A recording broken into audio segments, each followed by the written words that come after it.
नई देरे में वाक़िआ कंदासीं। नई देरे में साधु देरो बरसाण जातल हथियारबंद जी फायरिंग में नौजवान क़त्ल थी वियो आहे। पुलिस मौत मोटरसाइकिल सवार हथियारबंद जी फायरिंग दौरान नौजवान माची वियो, जंहिंजी सुञाणप न थी सघी आहे।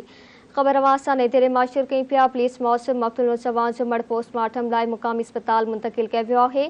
पुलिस ॿुधाए त मक़तूल नौजवान जी सुञाणप न थी सघी आहे, जॾहिं त क़त्ल जो कारण मालूम करण लाइ वधीक जांच करे रहिया आहियूं।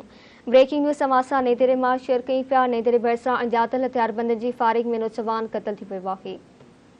पुलिस मौत मोटरसाइकिल सवार हथियारबंद जी फायरिंग दौरान नौजवान माची वियो, जंहिंजी सुञाणप न थी सघी आहे। पुलिस मौत मक़तूल नौजवान जो मड़ पोस्टमार्टम लाइ मुक़ामी अस्पताल मुंतक़िल कयो वियो आहे।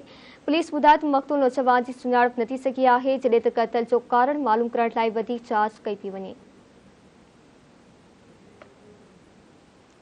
नई देरे भरिसाण जातल हथियारबंदनि जी फायरिंग में नौजवान क़त्ल थियो आहे। पुलिस मौत मोटरसाइकिल सवार हथियारबंदनि जी फायरिंग नौजवान माची वियो, जंहिंजी सुञाणप न थी सघी आहे। नई देरे मां तफ़सील मालूम कंदासीं सलीम सोलंकी खां। जी सलीम, आगाह कजो।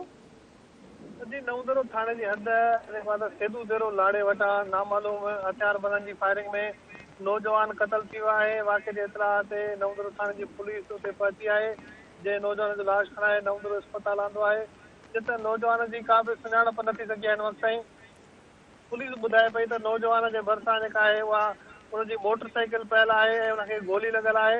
जंहिं करे जेको आहे त उनजे जेकर खीसे में जेका असां जेको आहे जांच कई आहे त उनजे खीसे मां न पर्स न कार्ड वग़ैरह कुझु बि असांखे न आहे मिलियो, जंहिंजे करे जेको आहे असांखे शक ज़ाहिर आहे त जेके हिन नौजवान खे जंहिं क़त्ल कयो आहे उहे हिन जे खीसे मां पर्स हिन जा कार्ड वग़ैरह जे उहे जेको आहे त खणी विया आहिनि, त जीअं हिन जी का बि सुञाणप न थी सघे।